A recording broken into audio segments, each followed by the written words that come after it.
Alors donc, pour ceux qui ne savent pas forcément ce que ça veut dire transit planétaire, parce que là on va en étudier beaucoup, parce que c'est une année très riche au niveau des transits planétaires.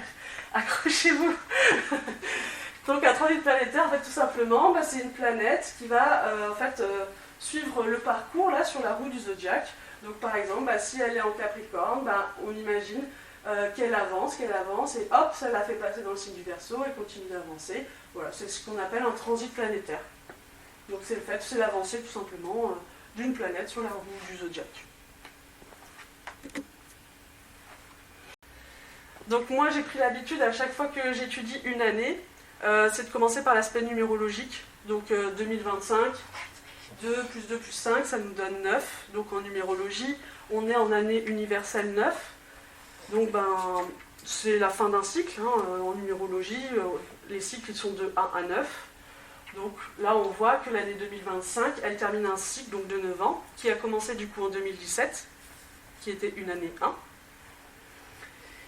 Une année 9,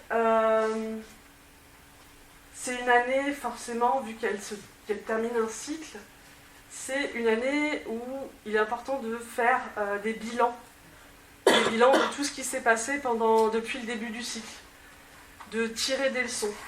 Donc on va un peu revoir tout ce qui s'est passé dans nos vies individuelles, et puis voir s'il y a encore des trucs qui raclent. Des blessures, des colères qui remontent par rapport à des situations. Et c'est le moment, en fait, de nettoyer. Pourquoi ? Parce que l'année 9 aussi, elle va préparer l'année 1, donc le nouveau cycle. Donc elle va nous demander est-ce qu'on soit quand même assez souple, qu'on soit assez ouvert à la nouveauté, qu'on soit ouvert au futur, ce qui va nous proposer de différent, parce qu'on va vivre d'autres aventures maintenant. Donc, c'est pour ça que je vous propose donc quelque part 2 étapes dans cette conférence. On va faire une étape récapitulation. Pareil, je vais essayer d'être synthétique. Et après, une fois qu'on a fait notre récap, bien sûr, ça ne va pas être au niveau individuel, ça va être au niveau mondial. Et après, je vous propose justement de rentrer dans ces nouveaux transits qui confirment bien que nous sommes dans une année 9. Et c'est assez émerveillant, comme ça se répond bien.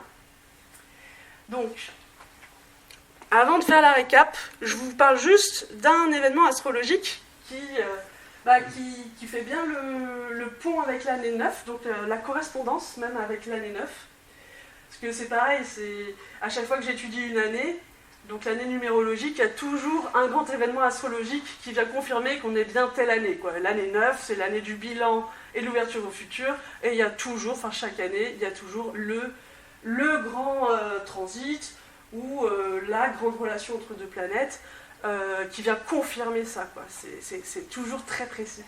Et donc cette année, j'en ai retrouvé un. Donc elle concerne la relation entre 2 planètes, qu'on va revoir après tout à l'heure.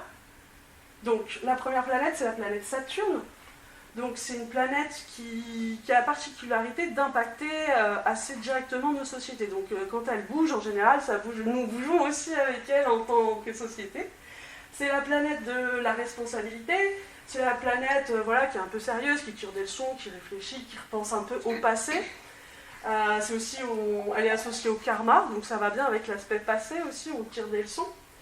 On est responsable aussi de sa destinée. Et donc elle va être en relation avec la planète Uranus.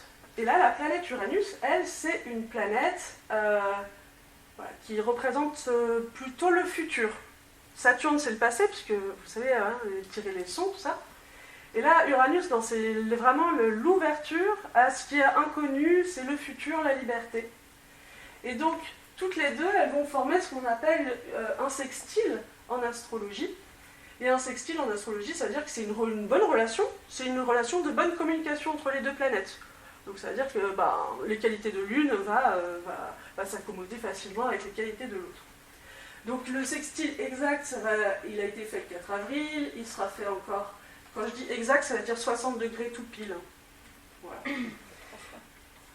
8 novembre, en fait on va le sentir toute l'année, toute l'année 2025. Parce que ça c'est exact, mais on le ressent quand même tout au long de l'année. Donc voilà, 7 mois, j'ai ressenti pendant 7 mois. Donc c'est bien, ça colore effectivement toute l'année 9. Et puis je l'ai résumé en une phrase parce que c'est typiquement ça, tirer des sons, pour s'ouvrir au futur. Voilà.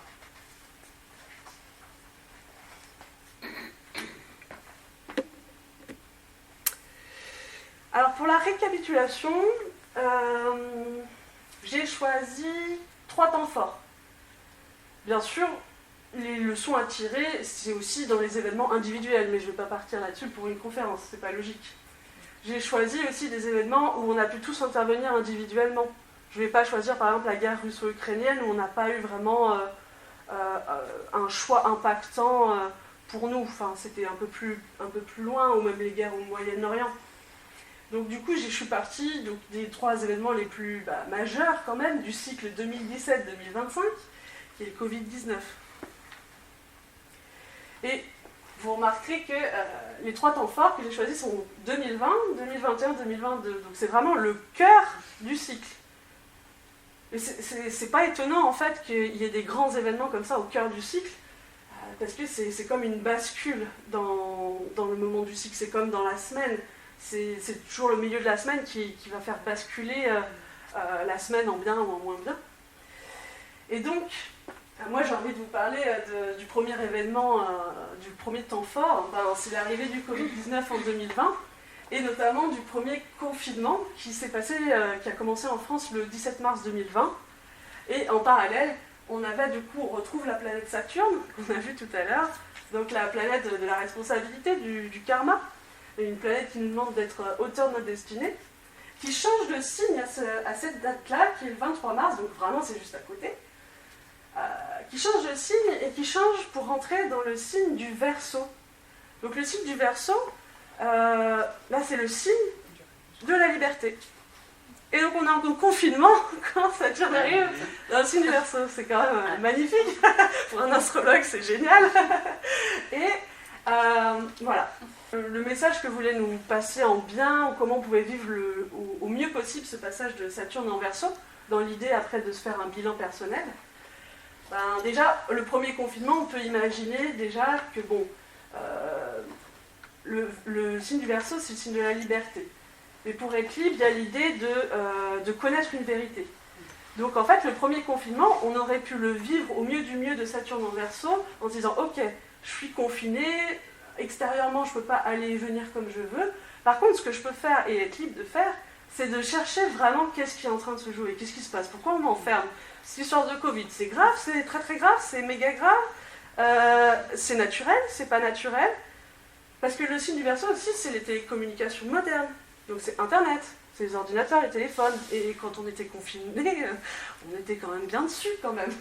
Donc pourquoi pas, dans le bien du bien, d'utiliser en fait ces caractéristiques du signe, justement pour, c'était mars du coup, mars, avril, mai, juin, la bonne attitude ça aurait pu être déjà de commencer cette quête de vérité.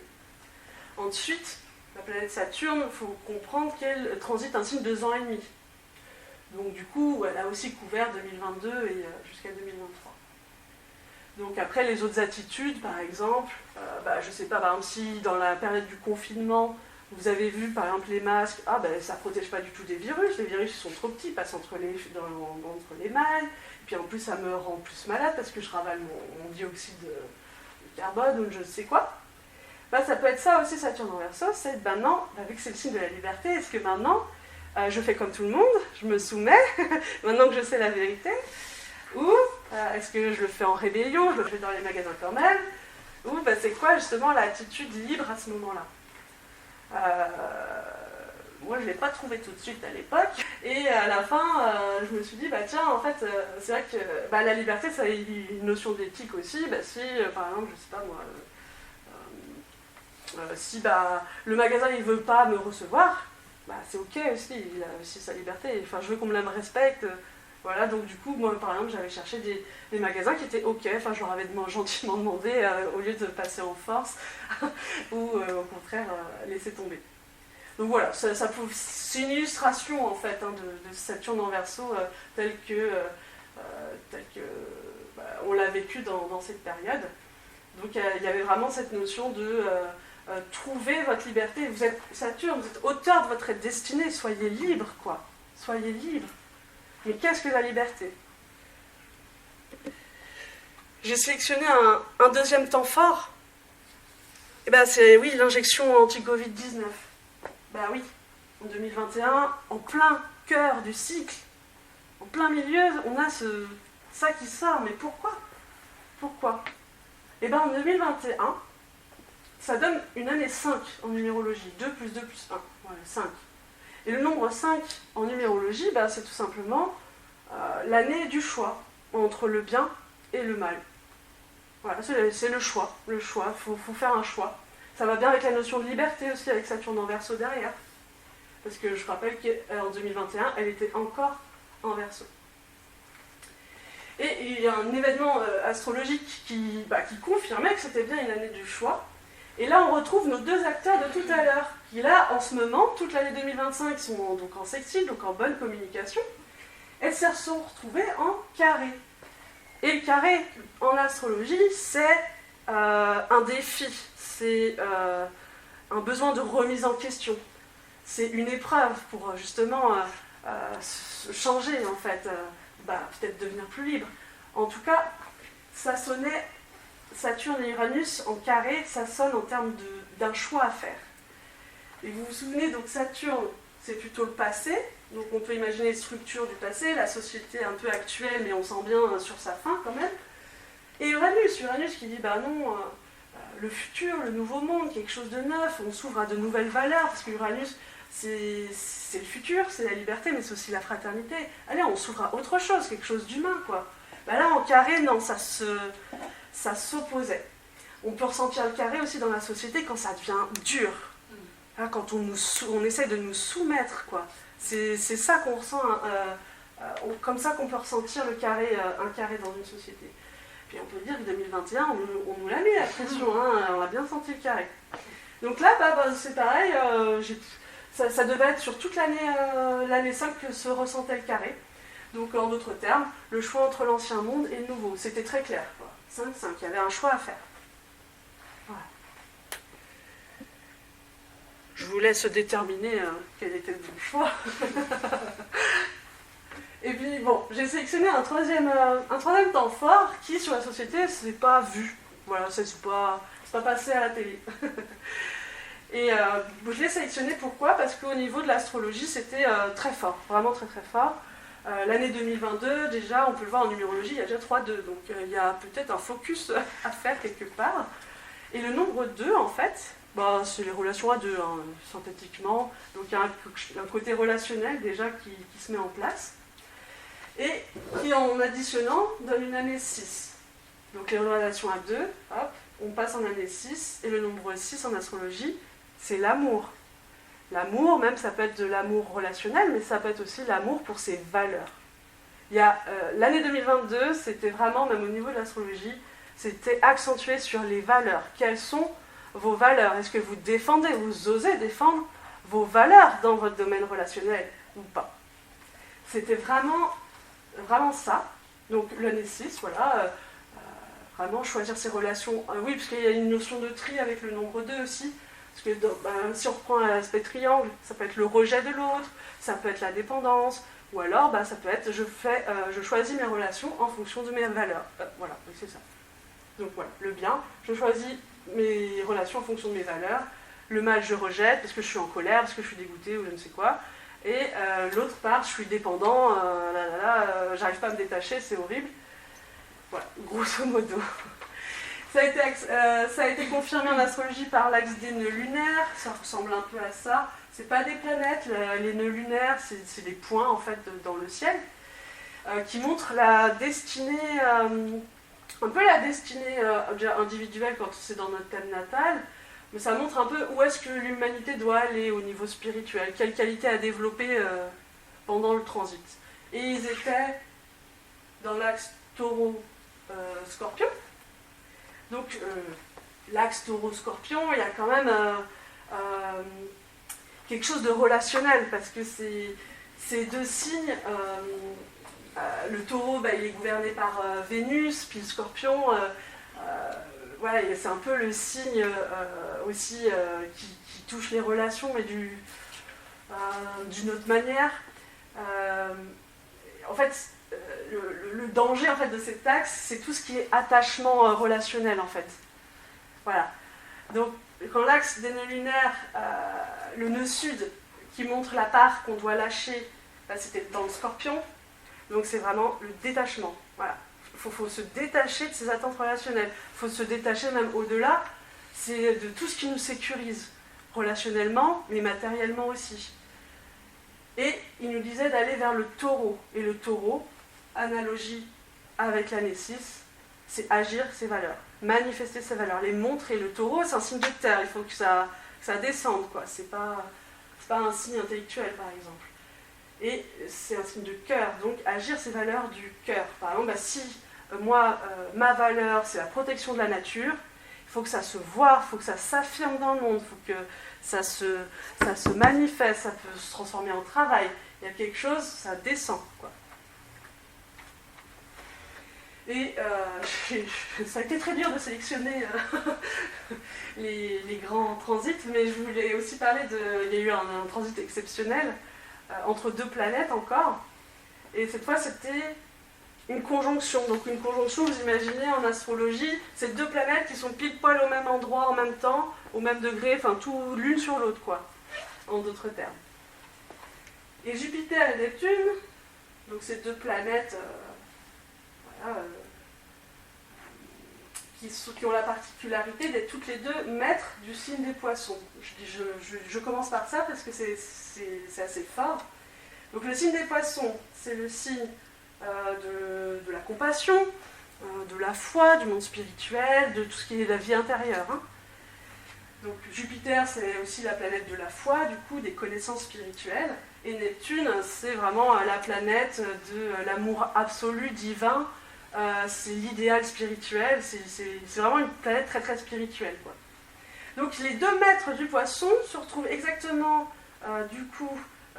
côte-côte, quoi, l'une sur l'autre dans le signe du poisson. C'était pas arrivé depuis...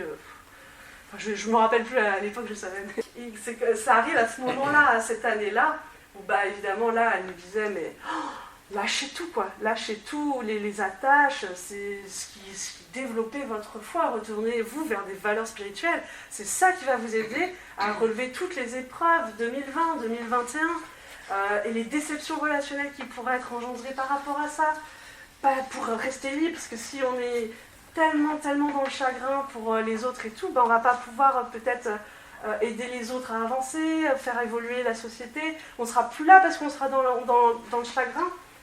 Donc ils nous disent, moi en tout cas je l'ai vraiment compris comme ça, c'est détachez-vous, faites du tri, c'est dur, c'est super héroïque, quoi.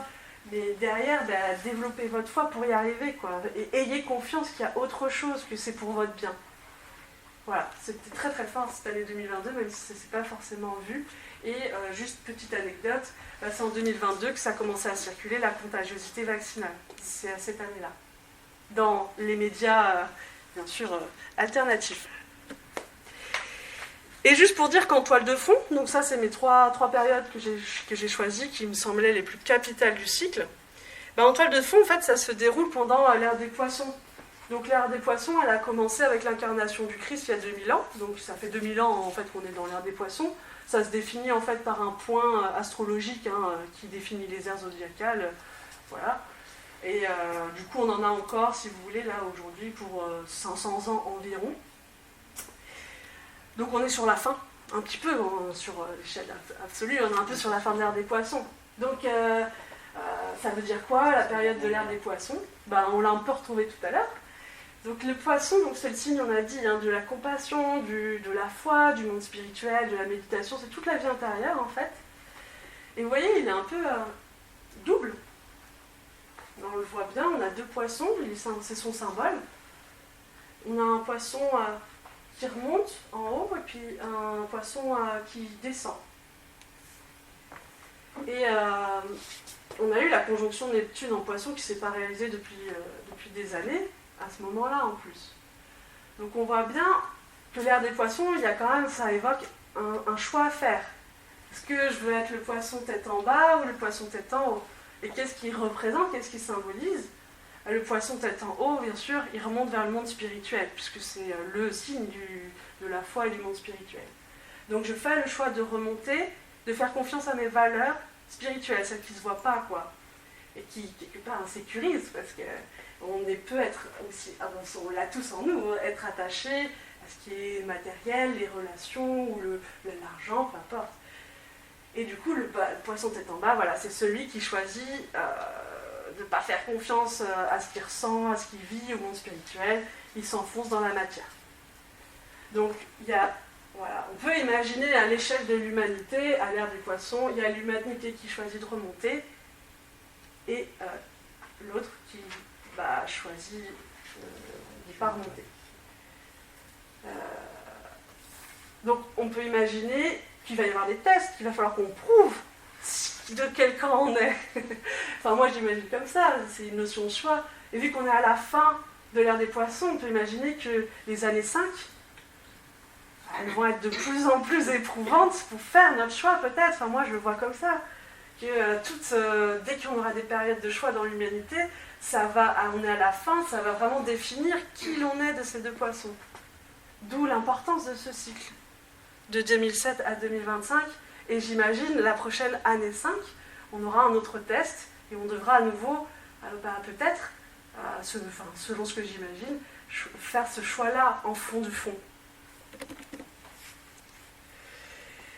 Et puis une dernière chose pour finir cette récapitulation, je voulais aussi parler du transit d'une planète qui est aussi majeure. C'est la planète Pluton. Donc Pluton, c'est une planète qui apporte des mutations importantes dans les sociétés. C'est une planète très très lente, hein. Elle reste 20 ans dans un signe, donc elle prend son temps. Et vu qu'elle apporte en plus des mutations, donc des remises en question, hein, c'est la planète de la transformation, et c'était intéressant. Vu qu'il a changé de signe il n'y a pas longtemps, je voulais quand même vous en parler pour cette récap. Donc, il était donc, depuis 2008 dans le signe du Capricorne. Donc, en fait, dans le signe du Capricorne, qui est un signe très lié à Saturne, donc, qui demande aussi de développer des qualités de responsabilité notamment, bien il demandait, Pluton qui demande des remises en question, qui demandait à nos sociétés depuis 2008 de revoir notre rapport à l'autorité. Parce que le Capricorne, comme vu qu'il est assez il est en analogie avec Saturne, puisque Saturne le maîtrise en fait, là, ça représente tout ce qui est autorité, gouvernement. Voilà, Capricorne, autorité, gouvernement, c'est la caricature du Capricorne. Okay, donc, il nous demandait de revoir notre rapport à l'autorité. Est-ce qu'on est plutôt... est-ce qu'on se soumet à tout ce que nous dit Macron ? Le signe du Capricorne, c'est aussi un signe de terre, donc détachement du matérialisme, tout ce qui est terrien, argent, tout ça, se détacher de ça pour pouvoir être vraiment libre. Lâcher la quête du sauveur, hein, donc Capricorne, l'autorité, les gouvernements.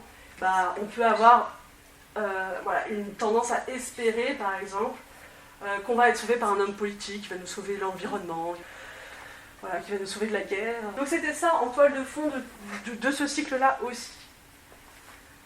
Donc on peut aussi comprendre, pourquoi on a vécu tout ça. Enfin, je trouve que ça fait sens du coup. Je trouve que c'est lié.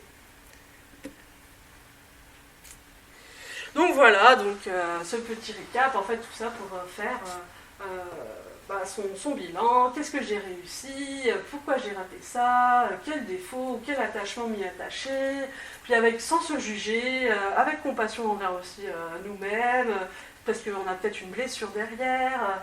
En fait, c'est le but de l'année 9, en plus avec ce sextile Saturne-Uranus, c'est d'oser voir un peu tout ce qui allait, tout ce qui allait pas, pour passer à autre chose vraiment sereinement, être en paix. Et maintenant, on va s'ouvrir au futur. Donc, il a changé de signe en fin 2024, mais vu qu'il dure 20 ans dans un signe, je le mets là quand même. Donc Pluton, il a changé de signe en novembre 2024, il a quitté le signe du Capricorne. Donc Pluton qui apporte des mutations dans les sociétés, qui demande des remises en question. Et maintenant il est dans le signe du Verseau, un signe qu'on a déjà rencontré, qui est donc le signe du futur, de la liberté et de la fraternité notamment. Donc la dernière fois que Pluton était en Verseau, c'était en 1777, 1797, donc il y a un petit moment. Et pendant cette période, il y a eu la guerre d'indépendance aux États-Unis, il y a eu la Révolution française, il y a eu la Déclaration des droits de l'homme et du citoyen. Donc on retrouve bien l'aspect Verseau, révolution aussi, qui apporte des changements brusques, le Verseau. C'est pas le Capricorne, le Verseau. Le Verseau, ça apporte des changements, c'est éclatant, hein, on le voit. Ça bouleverse, c'est le moins qu'on puisse dire. Et donc, qu'est-ce qui pourrait apporter ce Pluton en Verseau à notre société ? Peut-être des découvertes au niveau de la communication, au niveau de la médecine, des découvertes au niveau de l'astrologie, hein, pourquoi pas, c'est le signe en lien avec l'astrologie, en bien ou en mal, hein. On n'a pas dit que c'était pour le bien de l'humanité non plus, mais ça dépendra du choix de la société aussi. Et donc Pluton en Verseau, pour moi, il est là parce que dans 500 ans, j'ai dit que c'était la fin de l'ère du Poisson, mais parce qu'il y aura une autre ère, c'est l'ère du Verseau. Donc l'ère du Verseau, autant on nous demandait quelque part dans l'ère du Poisson de développer notre foi, là l'ère du Verseau, on va nous demander de développer l'amour, la fraternité. Donc Pluton, il se dit, là la fraternité, c'est pas... ça va pas être possible maintenant, donc je vais venir dans le signe du Verseau là, pour préparer, parce que là ça va pas, il faut des changements là, il faut tout nettoyer, faire un gros changement. Donc pour moi en fait le passage de Pluton au Verseau là, c'est vraiment pour faire un gros nettoyage en vue de cette préparation là. Donc ça va secouer, sans doute, on le suppose. Et il y a aussi les pièges à éviter. Parce que Pluton en Verseau, on refait notre triangle, il vise ce bien-là, mais on peut aussi vivre en pas bien. Donc là, on retrouve notre rêve du sauveur, comme dans Pluton au Capricorne. Sauf Capricorne, lui, c'est plus du coup l'aspect gouvernement, homme politique. Là, le Verseau, c'est plus dans le spirituel. Donc, il pense, parce que c'était véhiculé par Tal Chaleur, qu'il y a des extraterrestres qui vont venir sauver l'humanité. Donc il y en a, ils le pensent, et pour moi, c'est typiquement ce piège de « oh, on va être sauvé par le spirituel ». Enfin, si on peut mettre ça dans le spirituel, mais vous voyez ce que je veux dire, quoi. Enfin, c'est un peu ésotérique. Voilà, donc pour moi, voilà, c'est plutôt le piège de Pluton en Verseau dans ce sens-là. Il y a le piège du virtuel aussi, donc fuir le monde, parce que la vision du futur est trop désespérante. On a besoin de compenser en fuyant, et on pourrait peut-être voir l'explosion du métaverse, je sais pas moi. Là aujourd'hui on voit les réseaux sociaux, tout ça, hein. On peut très bien vivre en télétravail, on peut très bien vivre déjà à distance, hein. Voilà, donc c'est le piège. Donc l'intelligence artificielle aussi, parce que c'est un signe d'air, donc avec l'aspect technologique, on peut faire attention à tout ce qui est l'intelligence artificielle. Le transhumanisme, c'est pareil, c'est toujours le Verseau, vu que c'est le futur, c'est aussi voir notre vision du futur. Elle peut être désespérante, ou on peut se dire, ouais, le futur, c'est l'homme robot, quoi. Voilà, mais ça peut être ce genre de choses, transhumanisme, pour moi, qui n'est pas, bien sûr, la valeur la plus belle et la plus haute du Verseau, qui, pour moi, au contraire, c'est le signe de l'éthique, de la moralité, de la vraie nature spirituelle. Pour moi, le transhumanisme, ça fait plutôt poisson tête en bas, voilà. Mais ça peut on va voir ce qui se passe, parce que là, il est en tout début de son transit. Donc voilà, ce seraient les grands pièges, il y en aura peut-être d'autres, mais voilà, c'est les grands pièges que je vois.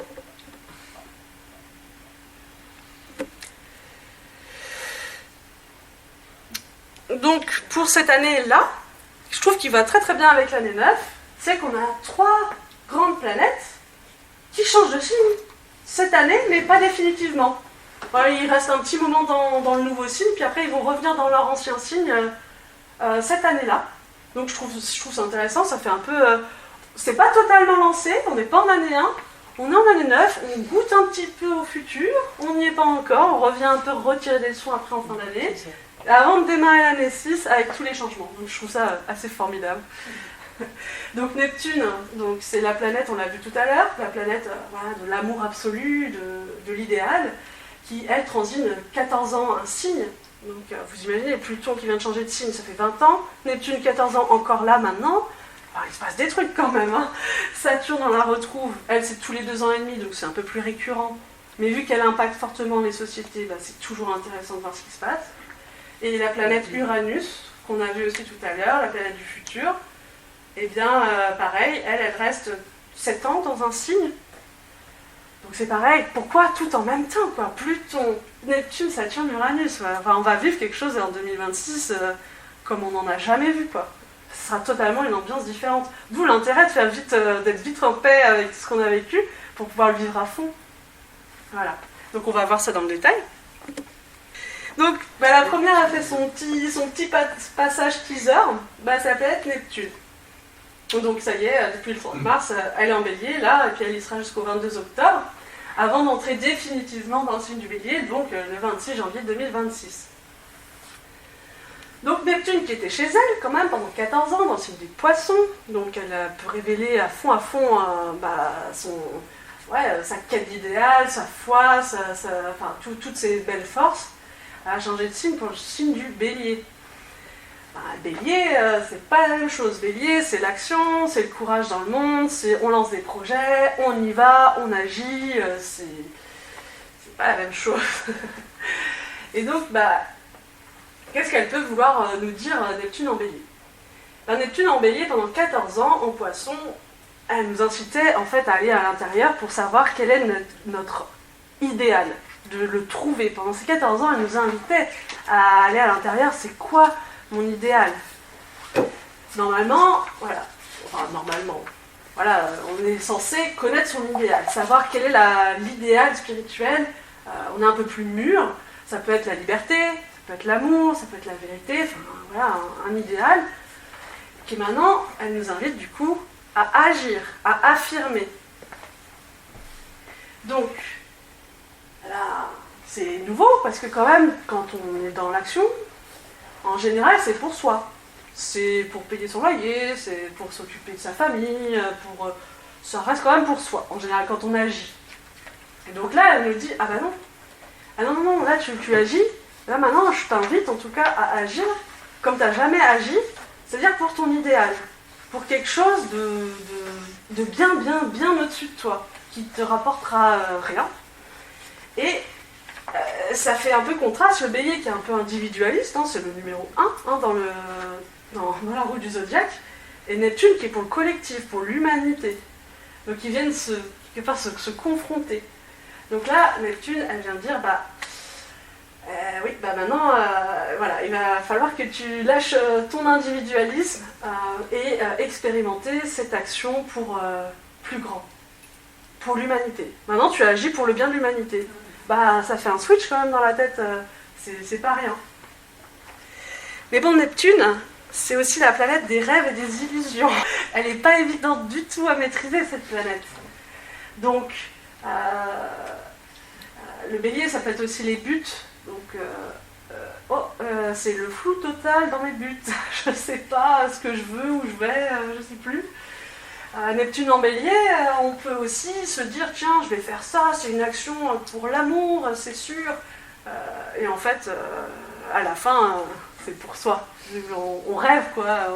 Au départ, on a peut-être une bonne intention, puis dans l'action, c'est super dur de rester conscient dans l'action. Donc du coup, ça peut être aussi faire attention à pas trop rêver non plus, qu'on agit pour un très grand bien, alors que pas trop. Ou alors, Neptune en bélier, ça peut être on voit quelqu'un d'extérieur qui fait un acte super héroïque, super courageux, mais en fait, c'est une illusion, quoi. Il se fout de nous, il fait croire que c'est une action belle et bien, mais on se fait manipuler, quoi. Donc voilà, c'est faire attention avec Neptune. Mais la bonne nouvelle, c'est que Saturne, qui est bien ancrée, qui est bien les pieds sur terre, elle la rejoint. Elle l'a rejoint là, le 25 mai, donc il n'y a pas longtemps.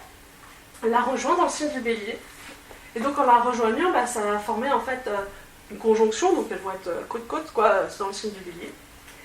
Donc là, la planète Saturne, ici, elle va venir l'aider à organiser, construire un plan pour son projet. Parce que ton projet, il est grand, on n'a pas l'habitude, c'est compliqué. Et du coup, Saturne va lui dire, écoute, moi j'ai une sagesse pratique, parce que j'ai tiré des leçons, j'ai une expérience passée, parce que c'est le passé aussi, mais un passé mature, une maturation. Voilà. Donc elle vient lui dire, bon, attends, je t'amène mes qualités, puis on va essayer de construire ton grand projet. Saturne, donc elle y sera jusqu'au 1er septembre, et puis elle rentrera du coup en 2026, puisque c'est une année 1, donc le 14 février. Saturne en Bélier, au-delà de Neptune, elle demande de maîtriser notre impulsivité, de maîtriser notre agressivité. Parce que c'est la planète du karma, parce que si on ne se maîtrise pas, eh ben, on aura ce qu'on a donné. Donc si on nous donne trop d'agressivité, bah, pourquoi pas, il peut y avoir des guerres.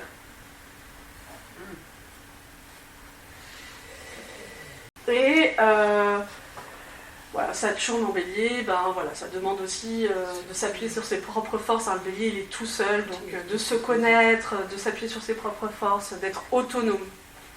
Parce que, de toute façon, les autres, ils vont peut-être nous inciter à ne pas le faire. Ils vont se dire, mais qu'est-ce que tu fais? T'es devenu fou.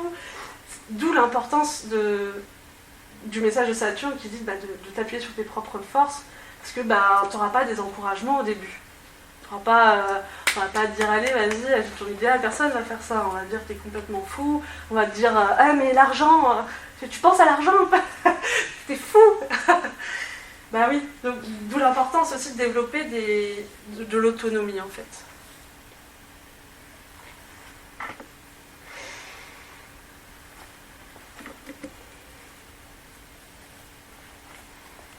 Alors là, je fais juste une parenthèse dans les transits teaser.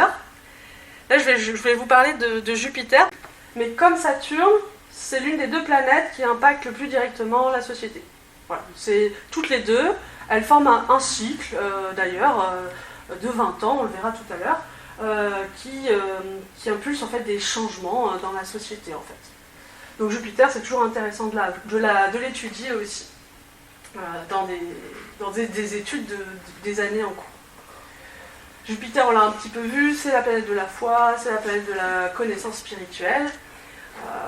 Elle est plein d'autres choses aussi. Et elle transite un signe environ 1 an, donc c'est assez rapide par rapport aux autres. Et là, cette année, donc là, dans 2 jours, elle change de signe, et elle finira son cycle le 30 juin, donc elle ne fait pas de passage express, elle y reste. Et elle entre dans le signe du Cancer, donc le signe de la sensibilité, le signe des émotions, de la famille, des racines, voilà.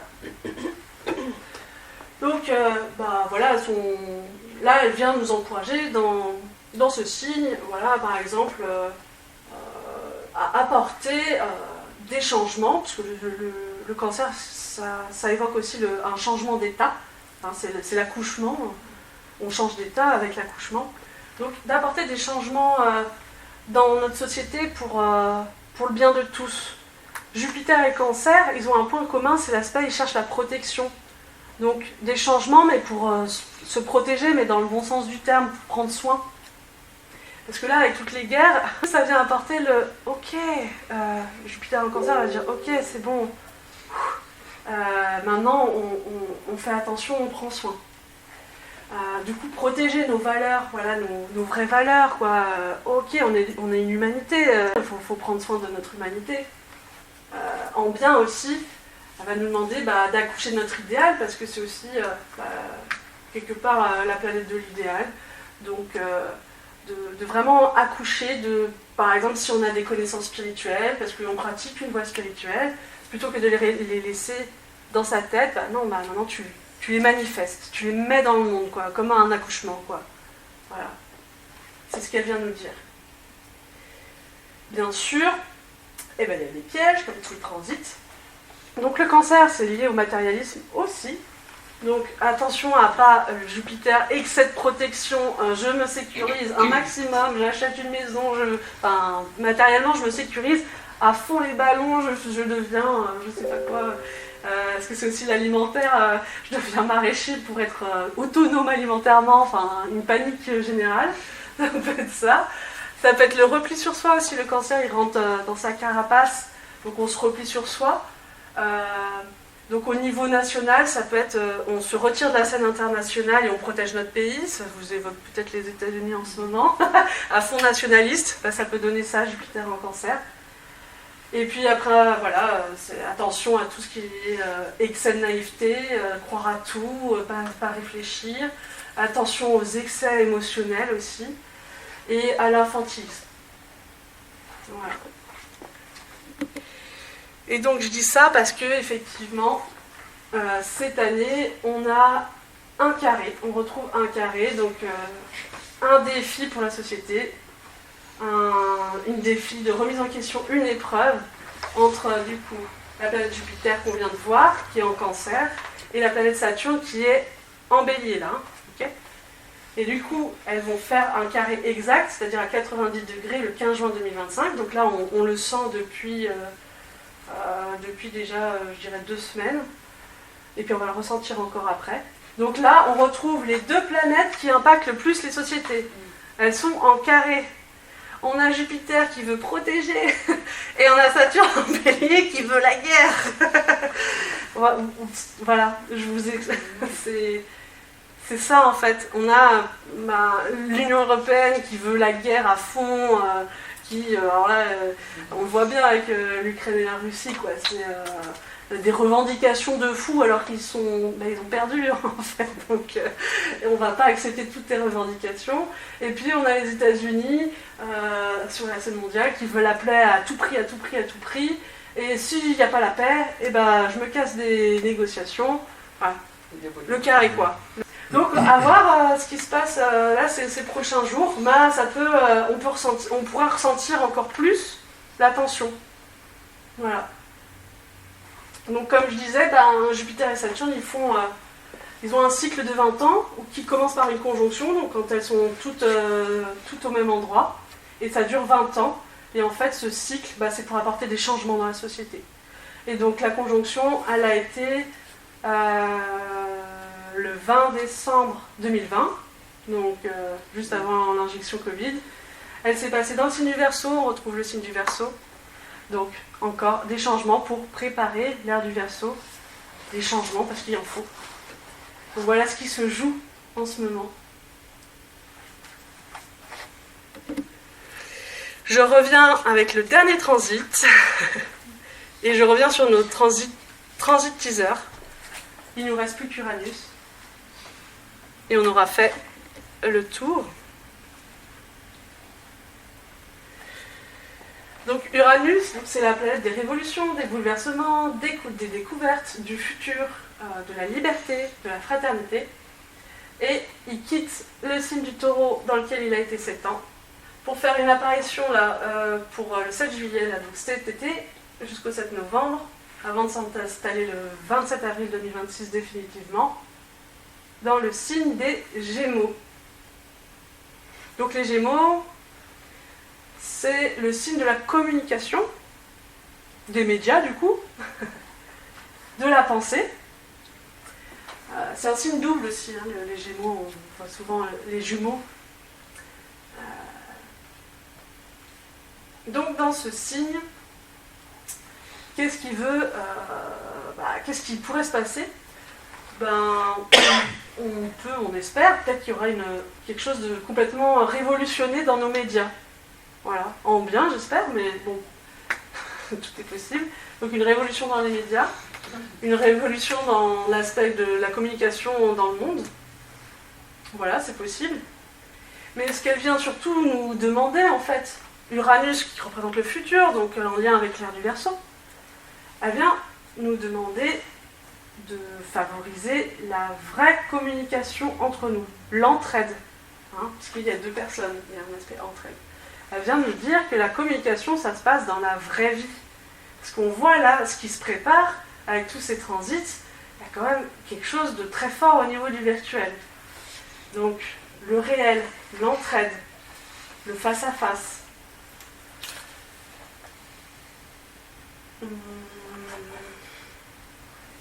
Et c'est aussi le signe de la pensée, donc je disais. Et donc le risque qu'on peut imaginer, Uranus, c'est une planète qui est flash, qui est très rapide. Donc on peut être tenté par le vite fait bien fait, le prêt à penser. Donc ne plus penser par soi-même. Forcément il y a ChatGPT, il y a tous les prêts à penser, quoi. On tape, on veut une solution, on tape sur ChatGPT et il nous fait l'article qu'on veut, quoi. Enfin, et au contraire, Uranus c'est la pensée spirituelle. Donc c'est un peu l'octave supérieure du Gémeaux, si vous voulez, en d'autres termes. Donc là c'est la pensée intellectuelle, le Gémeaux, Uranus c'est la pensée spirituelle. Donc vraiment élever sa pensée, au contraire, l'élever sur des choses beaucoup plus grandes que la pensée intellectuelle. C'est exercer sa pensée à aller plus haut. Donc rien à voir avec le fait de ne plus penser par soi-même. Mais c'est le risque. Et Uranus en Gémeaux, ça peut être l'accentuation de la pensée duelle.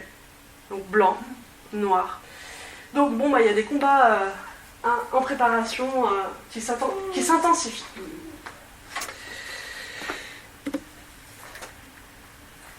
Voilà, c'était dense. Il se passe beaucoup de choses. Mais en même temps, d'un autre point de vue, on peut se dire waouh, on vit ces temps-là. Certes, tout s'effondre, mais qu'est-ce qui s'ouvre aussi? Pour l'instant, on n'y goûte pas encore. Mais bon, qui sait? C'est grand, c'est très grand. Donc pour moi, en conclusion, l'année 2025 nous propose de passer un cap vers le futur. Voilà, pour s'orienter vers des valeurs plus fraternelles, parce que c'est vraiment le but, plus éthique, plus de moralité entre les humains. Voilà, moins d'égoïsme. Voilà. Mais c'est en cours.